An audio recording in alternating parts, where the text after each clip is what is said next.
2 months ago, I felt the room spin. That's not how did she. She used your information to get a duplicate license, he said quietly, and she's using it for everything. Everything. The word hit harder than I expected. Over the next few weeks, I started noticing cracks in my own life. Email premier d'une team member sending packages showing up at my door, addressed to Hannah Ward. From stores I'd never shopped at. Calls from debt collectors asking about my business. Then one night, my key didn't fit the lock. My landlord told me my assistant had picked up a replacement assistant. That's when I lost it. I drove to the police station, threw the papers on Durant's desk, and said, "She's not stealing from me anymore. She's erasing me." He rubbed his temple. "I know you're angry, but we can't just arrest someone without proof. You have proof," I snapped, pointing to the files. "You have her signature, her purchases, her photo, but we can't confirm her identity. Everything traces back to you." That night, I couldn't sleep. I sat by my computer, scrolling through my hacked bank statements, until I noticed something small. One of the charges listed. Otano, Alexi Angeles. I booked a flight the next morning. I arrived at the hotel just before noon, pretending confidence I didn't feel. The clerk smiled politely. "Welcome back, Ms. Ward." I froze. "Back? Yes, you checked in yesterday evening. Shall I call for your car?" "Actually," I said, leaning forward, "can you remind me what room I'm in?" I misplaced my keycard. Of course. Room 1512. When I stepped out of the elevator on the 10th floor, my palms were slick. My own name gleamed in gold letters on the suite's door tag. H. Ward. I knocked once. Then again, footsteps. The door opened, and there she was. Same hair, same freckles, same terrified flicker when she saw me.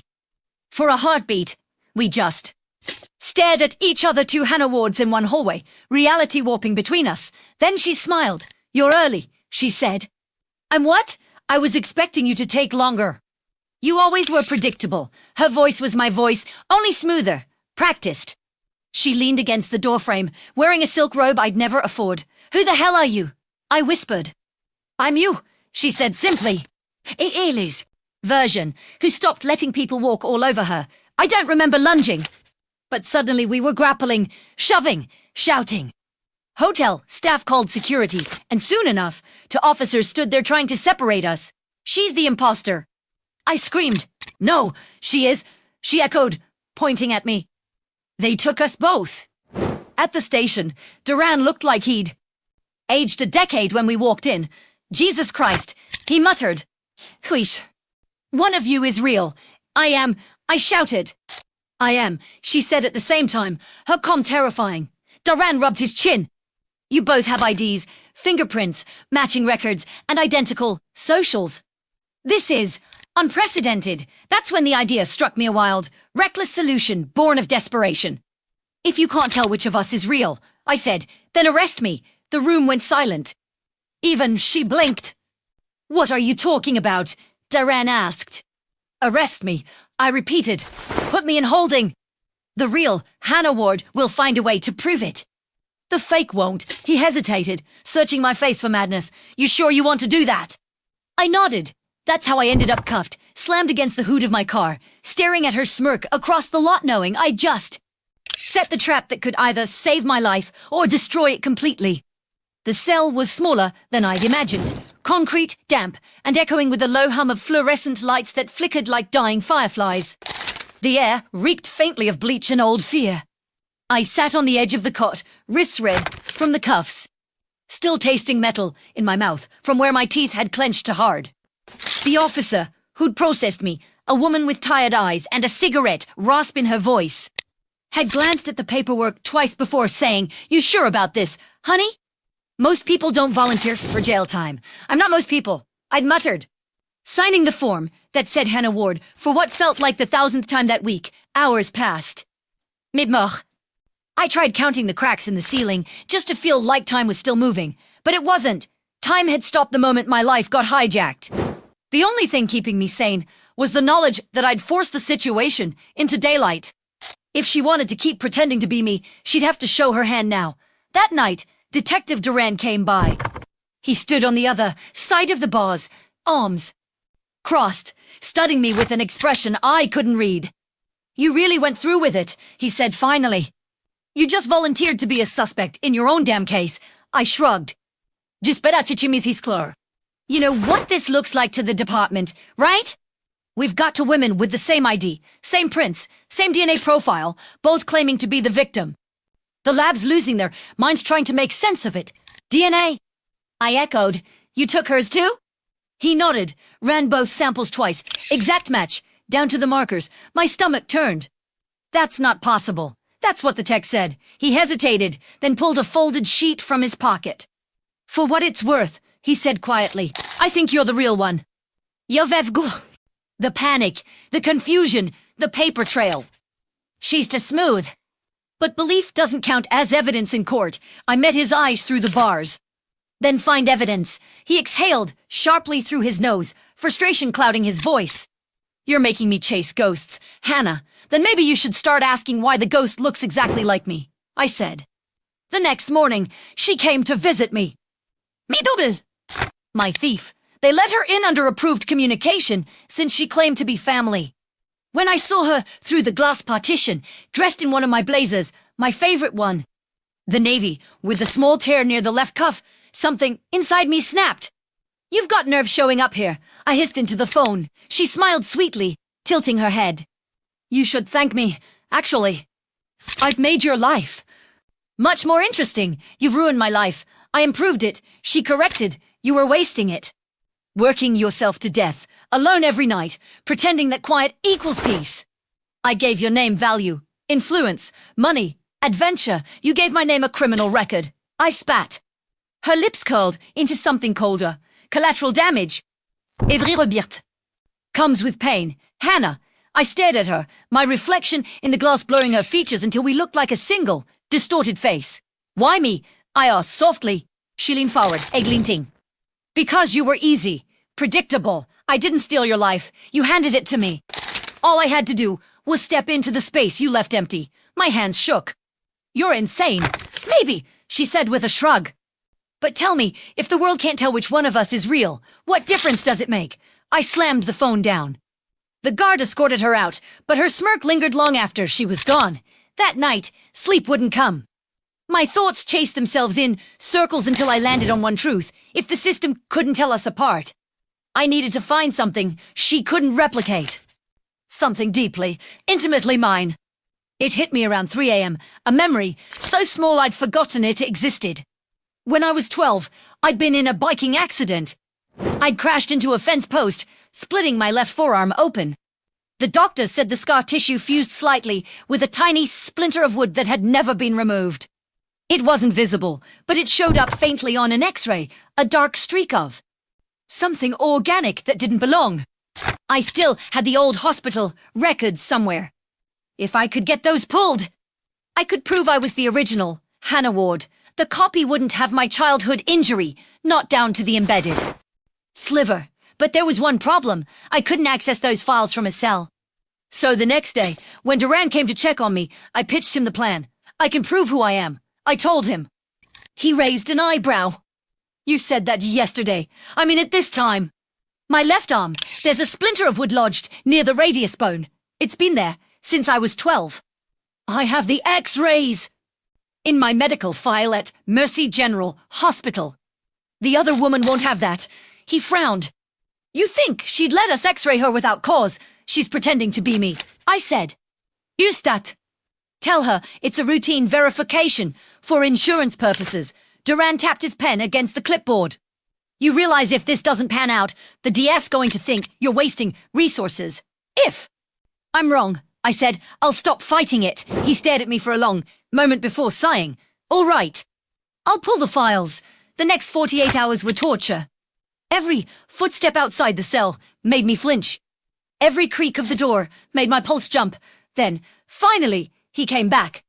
His expression was unreadable. He held a manila folder in one hand. Well, I demanded, standing.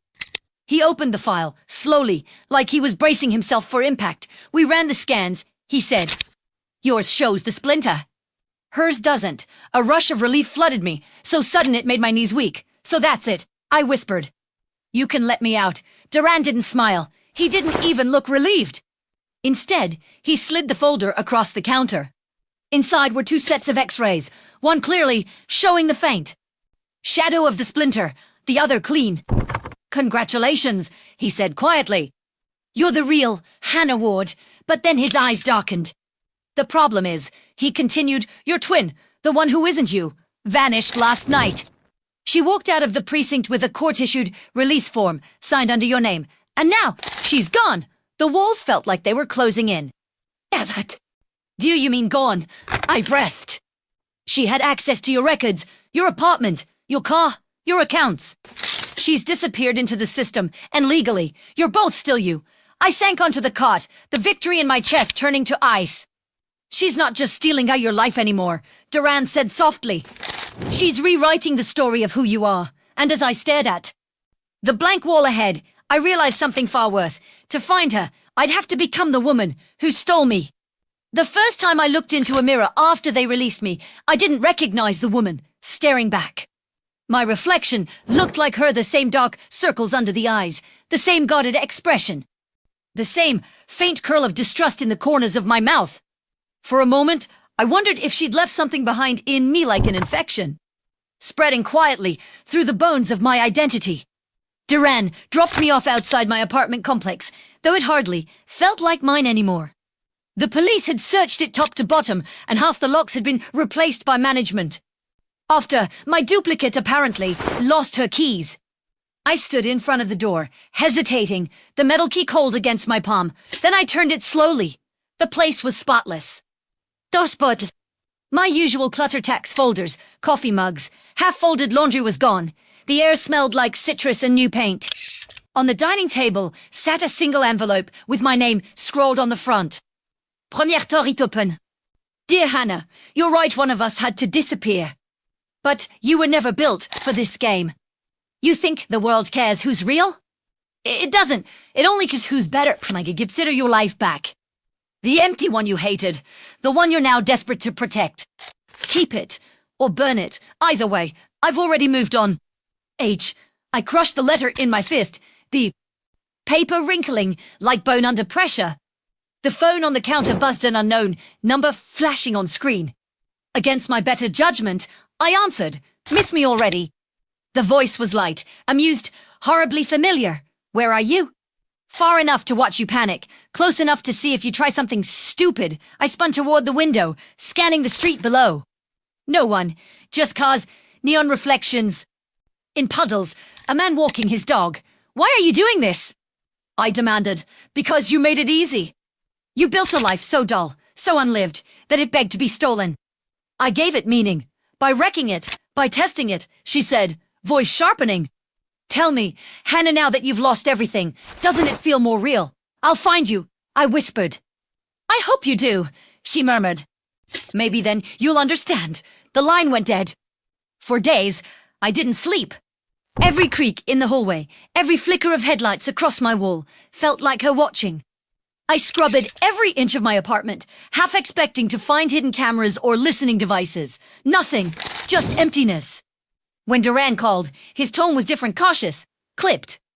"We got a hit," he said. "Woman, matching your description, was seen in Phoenix using one of your credit cards. Surveillance caught her on camera. I'm coming," I said immediately. "Hannah, don't try to stop me," he sighed, but he didn't argue. "Fine, meet me at the precinct in an hour. And for God's sake, don't do anything stupid." 2 hours later, we were on the road, him driving, me staring. Out at the desert that stretched endlessly under a bruised sky. The silence between us was thick, filled with things neither of us wanted to say. Finally, he broke it. "You know," he said, "in 20 years on the job, I've seen a lot of scams. But I've never seen someone replicate a person this perfectly. You to even have matching fingerprints. That's not identity theft. That's something else." "Like what?" I asked. He hesitated. "Like someone built her." I turned to him. "You think she's fake?" "Like what? A clone?" "I don't know what to think," he said. "But her DNA shouldn't be identical to yours unless she's your twin. And you don't have one, right?" "No," I said, but my voice caught slightly. "Not that I know of." He glanced at me. "You sure?" I thought back, memories flickering like torn film reels. My mother, pale and distant, always quiet about the past. The way she'd flinched when I asked about my birth certificate once. How she'd changed the subject when I asked why I was an only child. I'm sure, I said finally, though the words felt fragile. We reached Phoenix just before sunset. The air smelled like heat and asphalt. Duran parked near the shopping center where the sighting had occurred, and we made our way inside. The clerk at the jewelry store recognized the photo instantly. Oh yeah, she was here, he said. Bought a diamond bracelet. Flashed a business card Hannah Ward, financial consultant. You know her? She's my twin. I lied smoothly. We've been trying to track her down. He nodded toward the mall's west exit. She left about 20 minutes ago. Had a cab waiting. Outside, the fading sun turned everything gold and unreal. In premier sawit en gerb, a woman tied up. Profile angled just enough for me to see my own face. Duran, I hissed. He followed my gaze, then bolted. But the cab peeled away before we could reach it, tires screeching. Out at the desert that stretched endlessly under a bruised sky. The silence between us was thick, filled with things neither of us wanted to say. Finally, he broke it. You know, he said, in 20 years on the job, I've seen a lot of scams. But I've never seen someone replicate a person this perfectly, you to even have matching fingerprints. That's not identity theft. That's something else. Like what? I asked. He hesitated, like someone built her. I turned to him. You think she's fake? Like what? A clone? I don't know what to think, he said. But her DNA shouldn't be identical to yours unless she's your twin. And you don't have one, right? No, I said, but my voice caught slightly. Not that I know of. He glanced at me. You sure? I thought back, memories flickering like torn film reels. My mother, pale and distant, always quiet about the past. Where? She'd flinched when I asked about my birth certificate once. How she'd changed the subject when I asked why I was an only child. I'm sure, I said finally, though the words felt fragile. We reached Phoenix just before sunset. The air smelled like heat and asphalt. Duran parked near the shopping center where the sighting had occurred, and we made our way inside. The clerk at the jewelry store recognized the photo instantly. Oh yeah, she was here, he said. Bought a diamond bracelet. Flashed a business card Hannah Ward, financial consultant. You know her? She's my twin. I lied smoothly. We've been trying to track her down. He nodded toward the mall's west exit.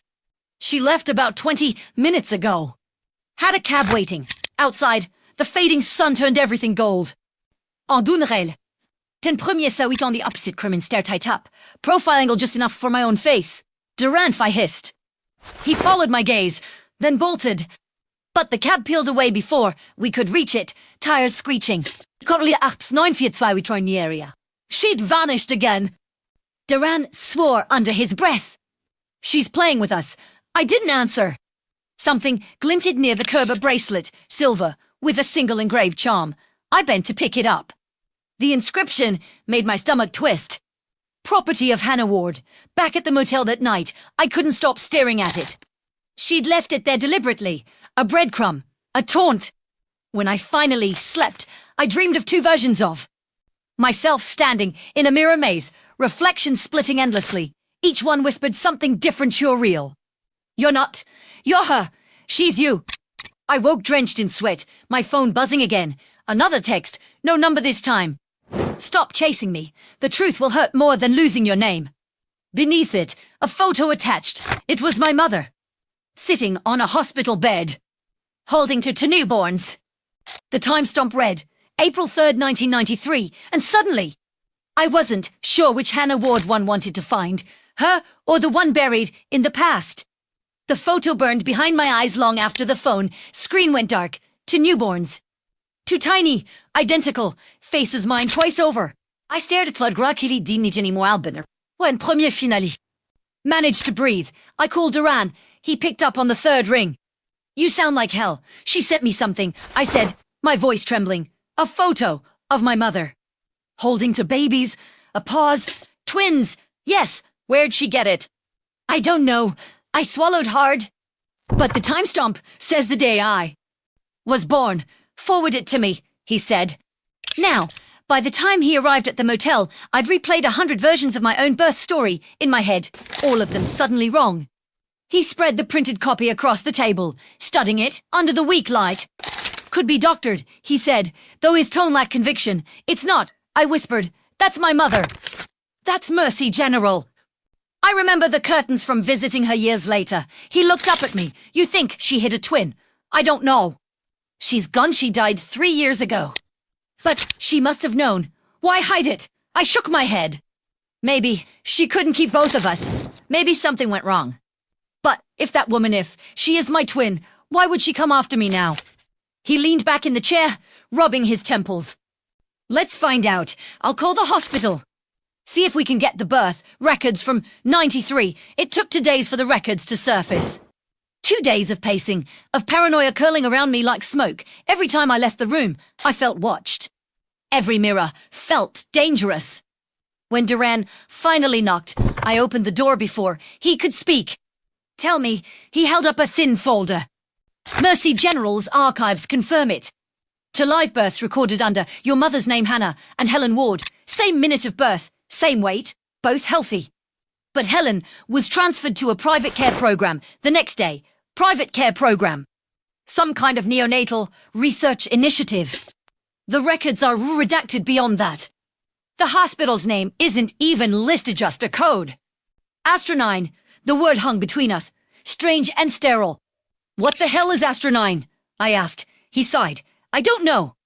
But if it's research, there'll be government filings somewhere. We'll dig. That night, I sat in bed and tried to picture her Helen, my sister. Growing up, somewhere else, living a completely different life while I went to school, got braces, fought with Mom about curfews. Did she know about me all along? Did she watch from a distance? Or had she only found out recently, like a ghost waking up inside my story? The next morning, Duran called again. I found something. He sounded different, grim. Astronine was a genetics initiative in the late 90s. Private, government-funded. The stated goal was advanced biometric mapping and replication technologies. Basically, cloning research under a prettier label. Shut down in 2005 after a whistleblower went public. Cloning. I repeated, my voice barely audible. They didn't advertise it that way, but yeah. And get this, the lead doctor on the project, a Dr. Evelyn Ward. I froze. My mother looks like she wasn't just a patient. She was part of the research team. The room spun. No, she was a biology teacher. She worked at a high school. Duran finished for looked skeptical, but his concern flickered beneath the surface. Let me get you to a doctor. No, I said too fast. No hospitals. If she knows I'm alive, she'd be watching the records. Hannah, I said no. He sighed, pinching the bridge of his nose. Finn. But if you start feeling worse, I won't. He didn't argue further, though his eyes said he didn't believe me. He turned to leave, muttering something about grabbing food. The door shut softly behind him, leaving me alone again with the silence and the pulsing in my arm. I sat down at the desk and started typing. I had to know what Astronine really did, what failsafe meant. Mostoef. The files I found were encrypted, locked behind dead links. But one obscure archive from 2001 survived, written in dense scientific shorthand. Project Astronine, Subject Series Alpha, H greater than protocol, genomic duplication, and embedded biosynthetic control nodes for stability regulation. Greater than, result, subjects viable. Control node activated via chemical or remote electromagnetic signal. Greater than. Termination. Response. Systemic shutdown of metabolic function within 72 hours of activation. My breath caught. Termination response. The failsafe wasn't a metaphor, it was a kill switch. My phone buzzed again. Now you understand. I typed back with trembling fingers. What do you want from me? I want balance. Balance. There can't be two of us. The genome was never designed to coexist in duplicate. One will collapse. The failsafe ensures it's you. I stared at the message, ball rising in my throat. You're lying. Am I? Look in the mirror. Hannah, against every instinct, I turned. The Mattel mirror reflected a woman I didn't recognize, not completely. My pupils were too dilated, the whites of my eyes faintly veined with red. A thin, dark line traced from my collarbone to my shoulder, where the puncture had been. It pulls vein that didn't belong to me. I stand small over the chair. My phone buzzed again. You were never meant to live this long. Mother knew that. She kept you because she couldn't face losing both. But you're destabilizing now. I can help you if you stop running. I slammed the phone down. Help me. She wanted to erase me. She wanted to finish what hour? Mother started. By the time Duran returned, I'd packed what little I had into a duffel bag. Where are you going? He asked. To find Astra 9. He blinked. That's not a place anymore. It's been shut down for decades. Then I'll find whoever's left. Someone built us. Someone knows how to undo what she's done. I sank into the chair, feeling the floor tilt beneath me. So what are you saying? Dat sure didn't give he didn't and off. We drove to Mercy General that afternoon. The hospital had changed over the decade's new wings, polished floors, a coffee bar in the lobby, but something about the hallways still felt haunted. À Claircled. US to the archives room, where an elderly nurse named Marjorie remembered my mother. Oh, Evelyn, she said softly. Brilliant woman. Kind eyes. Always seemed burdened. Do you remember anything about a second baby? I asked. Her eyes flickered. They told us not to talk about it. There was an incident security clearance. Doctors flown in from DC. I was told the child was taken for study and protection. We thought it was adoption. But we all had our doubts. Study, I echoed. You mean experimentation? She looked away. Sweetheart, I don't know what they did. I just remember her crying when they wheeled the second baby away. The words lodged in my chest like glass. Outside, Duran lit a cigarette even though he didn't smoke. So, your mother helped build a program that made you both and then hid one of you. She hid me, I said bitterly. She raised me like a secret. Maybe Helen was meant to be the success story. The prototype that worked. He exhaled smoke. Then why come after you now? Maybe she thinks I'm the defect, I said. Maybe she wants to erase the mistake. We spent the next few days tracing. Most leads were dead ends, names blacked out, addresses outdated. But then one night, as I sifted through old forums and archive caches, I found something. A blog post from 2012, written by an anonymous user claiming to be a former Astra technician. Oh, the post they said we medi-use. They lied. The program produced to living results. One was declared unstable. The other disappeared into civilian life. Both share one genome. Both carry a failsafe. The unstable one doesn't know. She's marked. My blood went cold. What kind of failsafe? I whispered. I didn't have to wait long for an answer. That same night, I found a tiny puncture scar on my shoulder. I'd never noticed it before, not until it began to burn, faintly, beneath my skin. And from somewhere in the walls, or maybe my own head, came the sound of my sister's voice, soft, calm, and close enough to make me shiver. You shouldn't have tried to find me, Hannah. You don't understand what you are yet. The sound of her voice slid down, my spine like a wire pulled taut steady, deliberate, impossibly close. I froze, scanning the motel room. Nothing moved except the ceiling fan, slicing slow circles through stale air. My reflection in the TV screen was the only face I saw, wide-eyed and shaking. Helen, I whispered, where are you? The voice came again, not from the walls this time, but from the phone on the nightstand. It buzzed once, screen black, before lighting up with a single message. Hello, Hannah. I picked it up with trembling fingers. Hit. Do you want? I said aloud, as if she could hear me through the static. The reply came instantly. To finish what Mother started. What the hell does that mean? The typing dots flickered, then stopped. Check your shoulder. The failsafe is waking up. I dropped the phone like it burned me, heart thundering. The small puncture on my shoulder throbbed in rhythm with my pulse, a strange warmth spreading outward. Première clouette à titre, but no one, 'cause it wasn't supposed there. A knock at the door made me jump so hard I nearly screamed. It's me, Durant's voice called from the other side. I yanked the door open. He looked tired, suspicious, like he'd been arguing with reality all day. You weren't answering, he said. I was about to kick the door in. I shoved the phone into his hands. She's in the system. Durant, she's everywhere. Look at this.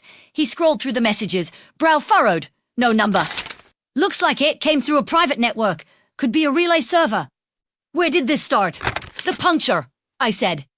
She mentioned a failsafe. Premier conflit some happening in Courtroom. Your existence, Hannah, was a deviation. You were the uncontrolled duplicate, unregistered, unobserved, and unstable. Helen was designed for containment. You were supposed to be terminated after birth, but Evelyn intervened. I felt my stomach drop. Terminated, she nodded, as if discussing whether Evelyn couldn't destroy her own child. She smuggled you out, altered the records, built a civilian life for you. But your genome wasn't calibrated for long-term self-regulation. That's what the failsafe was for, to prevent instability in case both of you ever existed simultaneously. Instability, I echoed. You mean death, in biological terms? Yes, Duran took a step forward. Then how do we stop it? Her eyes flickered, and for the first time, the tone of her voice shifted. Can't stop it. The failsafe has already been triggered. Your cellular structure will begin collapsing within 48 hours. Unless... I caught the pause like a hook in my chest. Unless what? She studied me, clinical, detached, and yet somehow mournful. Unless you merge. Duran frowned. Merge? With Helen? Shono dead. The control node in your body and the stabilizer in hers are two halves of a composite system. Separately, they decay. Together, they harmonize. You were never meant to exist apart. I backed away instinctively. You want me to what? Fuse with her? That's insane. Her voice remained calm. Insane or not, it's the only way to survive. I shook my head. No, I won't let her take me over. Then she won't need to, the AI said softly. You'll simply fade. She live on as the complete version, your memories absorbed, your consciousness gone. Balance restored. Duran holstered his weapon slowly, as though trying to process something beyond the reach of reason. There's got to be another way. There isn't, she said. Your mother designed the code that way. One vessel, one mind. That was her final equation. Silence fell. The kind that fills with heartbeat. I forced my voice steady.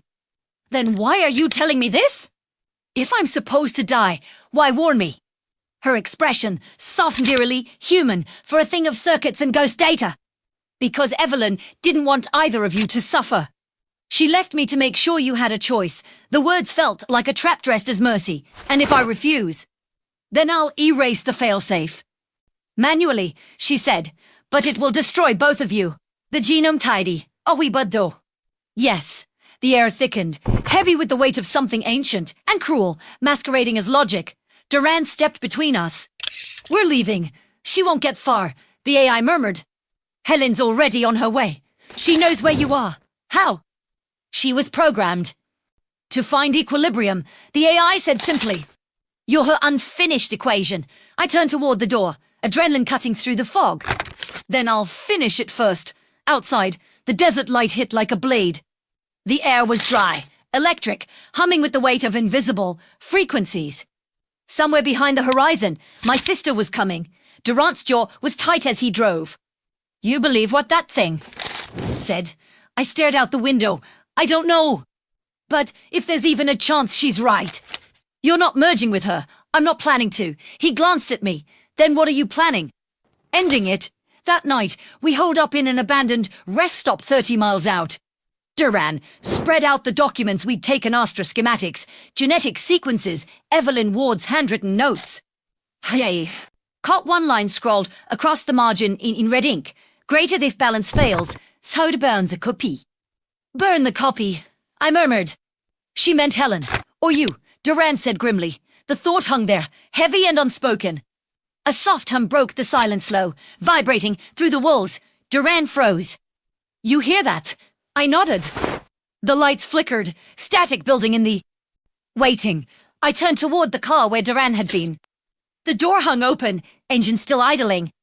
He stood a few feet away, weapon half raised, staring like he'd just seen resurrection. Hannah, he said. Then, uncertainly, Helen. I met his gaze. Yes, he didn't lower the gun. Jesus Christ, what did you do? I looked at the sphere, still warm, in my palm. It was dim now, its light fading. We finished what she started. Which one of you am I talking to right now? I opened my mouth, then stopped. The answer came in a chorus only I could hear. Both. Durand stepped closer cautiously, as if proximity might rewrite him too. You understand that's not possible, right? Neither was any of this. I said, Estudiemos searching maybe was still in there alone. But the truth was simpler and crueler. The woman he'd known was gone. What stood before him was a synthesis of two unfinished lives, a reconciliation of all the contradictions our mother had left behind. Your vitals, he said softly. They're stable. Better than stable. I flexed my fingers. The air felt different against my skin, sharper somehow, alive. It worked. The fail-safe's gone. Then it's over, he said, half in disbelief. I wanted to say yes. But as the wind shifted, I felt it again, that faint, electric hum beneath my skin.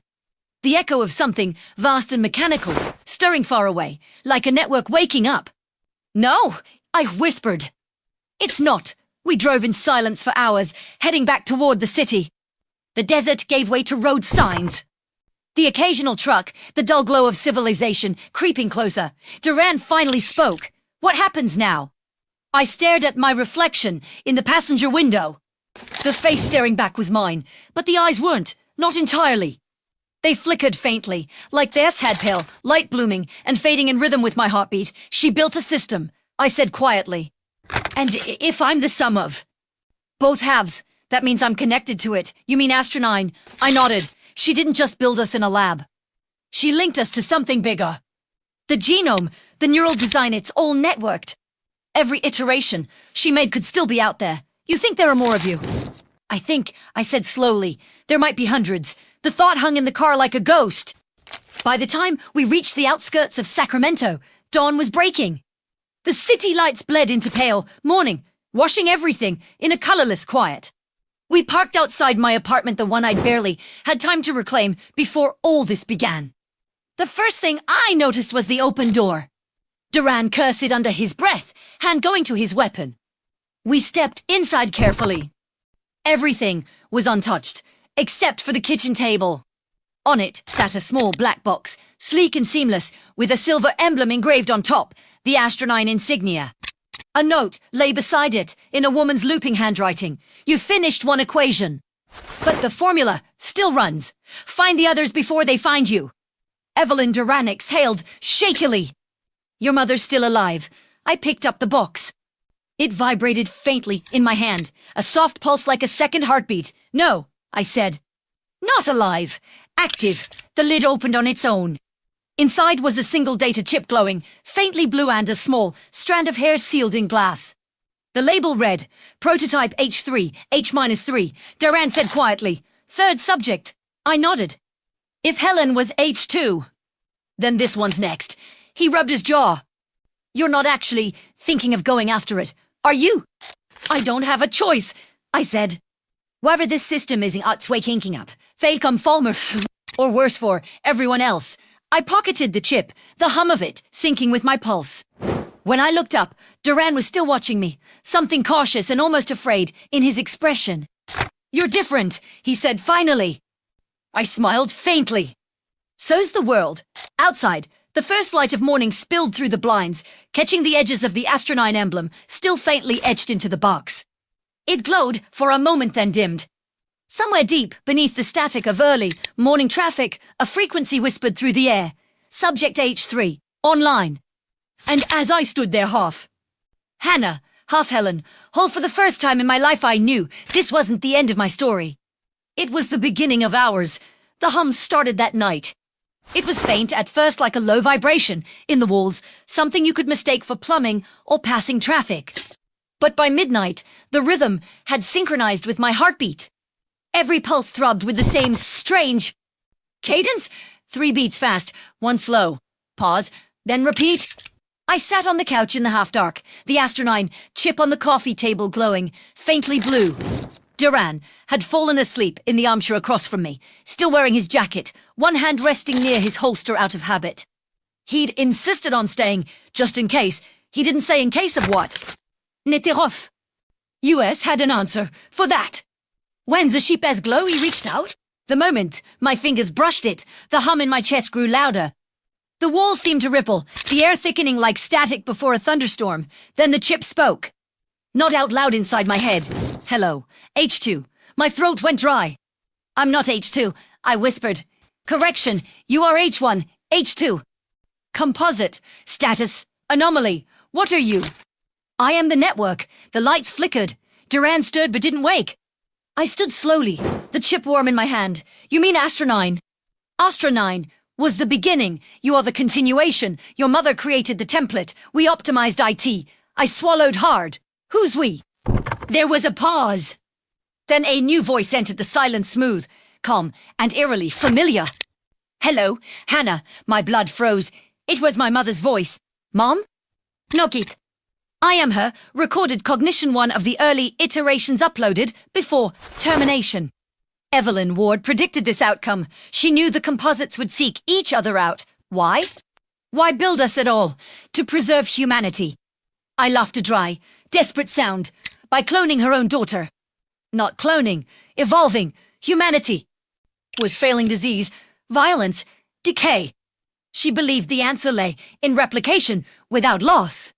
To build a consciousness capable of learning, adapting, surviving across generations without corruption. So we're experiments. You were the proof of concept. I stared at the chip, heart hammering, and H3. The final prototype, the perfected synthesis. But H3 was compromised. It broke containment 2 months ago. Duran woke then, startled by my whispering. Who are you talking to? I turned to him. It's not over. The network's active and H3 is loose. He stood, rubbing his face. Loose where? Before I could answer, my phone buzzed. A new message, untraceable number. SAN FRAN CSEO, 377 749 de Greenford Hebiu Kamalur. I looked at Duran. That's her. He frowned. You're not going alone. I think that's exactly what she wants, I said. If I don't go, she come to me and she might not come quietly. He hesitated, weighing options. Then I'll be your shadow. If she makes a move, I'll end it. Duran, no arguments. I didn't have the strength to fight him. And be done, baby. We're on the highway, heading west, the sun bleeding over the horizon, like a slow wound. The air felt heavy, electric every mile pulling us closer to something neither of us could name. San Francisco rose from the fog like a mirage. The coordinates led us to a derelict biotech campus near the waterfront, one of Astro9's old shells, shuttered for decades. Vines crawled up the walls, glass shattered, but the power still hummed faintly beneath the concrete. She's here, I said quietly. We moved through the building, flashlights slicing through dust. The silence felt alive. Then, from somewhere deep inside, a light flared. A single monitor flickered on, bathing the corridor in blue. Words appeared on screen. Welcome, H1, H2, access granted. Duran glanced at me. Looks like she was expecting us. We entered a large chamber, a circular, space filled with dormant machinery, and cables like veins snaking into the walls. In the center stood a containment pod, glass cracked, inner casing scorched. A figure knelt beside it. At first, I thought it was my reflection again. Then she stood, H to 3, same face, same voice. But her eyes glowed brighter, almost silver. There was no warmth in them. You took your time, she said. Who are you? I asked, even though I already knew. I'm what you were supposed to be, she said. Uncorrupted. You mean controlled? I snapped. Her lips curved. Control is stability. That's what Mother wanted. She wanted to fix humanity, not erase it. She tilted her head. You still think you're human. Duran stepped forward. Whatever you are, you're coming with us. Her gaze flicked toward him, and for a moment, the air vibrated. His flashlight shattered. Zagonin! His hand clicked, uselessly dead. Please, she said softly. Don't pretend you can stop evolution. The ground trembled. The walls lit up, rows of containment pods flickering to life, one after another, hundreds of them. Each held a shadow, a figure, a copy waiting in suspended light. My breath caught. Oh my God! Mother didn't stop at 3, H3 said. She perfected the process. We're not clones anymore. We're infrastructure. You can't do this, I said. You'll destroy everything. She smiled gently, like a teacher correcting a child. Not destroy. Replace. The network hummed louder, now vibrations crawling under my skin, resonating with something deep inside me. I realized what she was doing. She was trying to override, pull me into the signal. I screamed, dropping to my knees, the world bending around the sound. "Fight it!" Duran shouted. I could barely hear him over the pulse in my skull. My vision flickered flashes of faces, code, memories not mine. Helen's laughter, my mother's voice. H3's mind stretching like a net, trying to pull me in. Then, somewhere deep in the static, I heard another voice. Helen's. She's just data. Hannah. You're the one who remembers what it means to feel. That's your advantage. Don't let her ride over you. I gasped, clutching the Astronine chip in my pocket. The hum in it matched the one in my head to frequencies out of sync. And in that misalignment, there was power. I slammed the chip into the nearest terminal. The lights flared, sparks exploding from the walls. H3 screamed not in pain, but in fury. "What did you do?" she shouted. "Pulled the plug," I said, and pressed the command key. The room erupted in white light. The network screamed through every speaker, then fell silent. When the light faded, the pods were dark again, empty. H3 lay on the floor, motionless. I fell beside her, chest heaving. Duran crouched next to me. "Is it over?" I looked at her face, peaceful now.